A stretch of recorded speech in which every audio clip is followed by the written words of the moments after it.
সব কিছু কিন্তু নাটক চলছে। হ্যাঁ, একদম নাটক চলছে।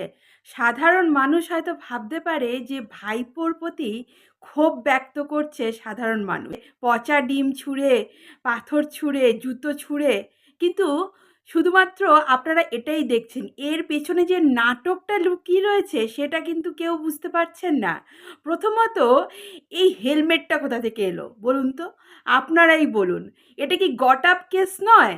অভিষেক ব্যানার্জি কি আগে থাকতেই জানতো না যে এই ধরনের একটা ঘটনা হতে পারে? কারণ তিনি যা করেছেন তার থেকে ভালো তো আর কেউ জানেন না। অতএব তিনি রাস্তায় নামলে যে মানুষের কাছে মারধর খেতে পারেন, এই আশঙ্কাটা করেছিলেন বলেই তো সঙ্গে ওই হেলমেটটা রেখেছিল, তাই নয় কি? তবে হেলমেটটা এলো কোথা থেকে হঠাৎ করে? অনেকটা সচিন সচিন লাগছিল, যেন ব্যাটিং ফিল্ডে নেমেছেন।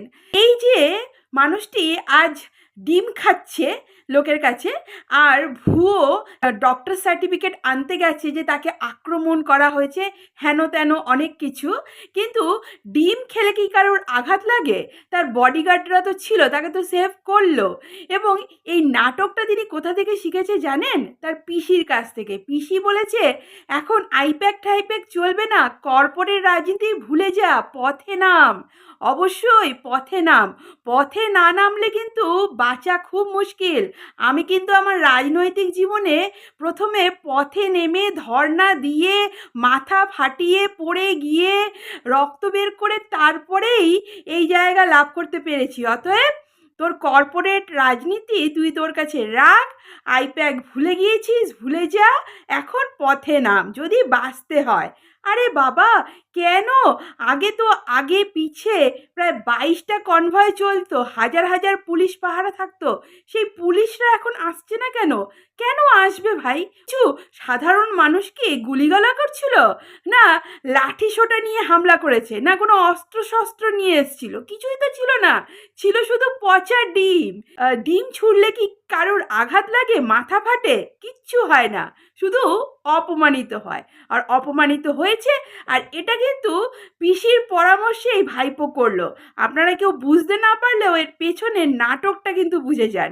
ধর্নার মঞ্চে বসেছে ভাইপোর হয়ে, যে ভাইপোর বিরুদ্ধে অন্যায় হয়েছে, কেন পুলিশ এলো না? এই যে বিজেপি নেতারা ভোটের আগে কাজ করছিল, তারা তখনও জানতো না যে তাদের কত বড় লাইফ রিস্ক রয়েছে। যদি বিজেপির বদলে তৃণমূল চলে আসতো, একজনও বাঁচতো সেই সব লোকগুলো যারা ফোর ফ্রন্টে এসেছিল? আমরা কিছুটা হলেও বুঝেছি, ভুক্তভোগী, তাই এই বিষয়গুলো খুব ভালো করে বুঝি এবং শেয়ার করি। বিজেপি সরকার এসছে বলে তৃণমূলের গুন্ডাগুলো আজও মাথা উঁচু করে দাঁড়িয়ে রয়েছে, আমাদের এরিয়াতেই রয়েছে, আমরা দেখেছি। যারা কোটি কোটি টাকা নয় ছয় করেছে, অন্য মানুষকে ডুবিয়ে দিয়েছে ব্যবসায়, খুন করেছে, তারাও মুখ উঁচু করে, গা উঁচু করে এখনও ফেসবুকে পোস্ট করে যাচ্ছে। আমি দেখেছি, দুর্গাপুরে থাকি আমি দেখেছি এইসব চলছে, আমরা ভুক্তভোগী। যারা বিজেপিতে শেষ পর্যন্ত ছিল 2026-এ, জানবেন তাদের মধ্যে কেউ একজনও ভালো নেই। যারা ভালো ছিল তারা ছেড়ে দিয়েছে পার্টিটা অনেক দিন আগে, অনেক বছর আগে। আর যারা শেষ পর্যন্ত পার্টির সক্রিয় কর্মী হিসাবে ছিল, তাদের মধ্যে কেউ ভালো নেই, তারা সবাই দুর্নীতিগ্রস্ত। তারা ভুলে যান রাস্তায় একা একা নামা। আর এই ভাইপো, আপনি আপনার সেই চামচাগুলো কোথায় এখন? সেই রিজু দত্ত, সেই কুণাল ঘোষ, সেই সায়নী, কোথায় এখন তারা? আপনি একা একা কেন পথে ঘাটে নামছেন? আপনি তো পিসির রাজনীতি করে আর আসতে পারবেন না। আপনি পুরো শেষ হয়ে গেছেন, ফিনিশ হয়ে গেছেন।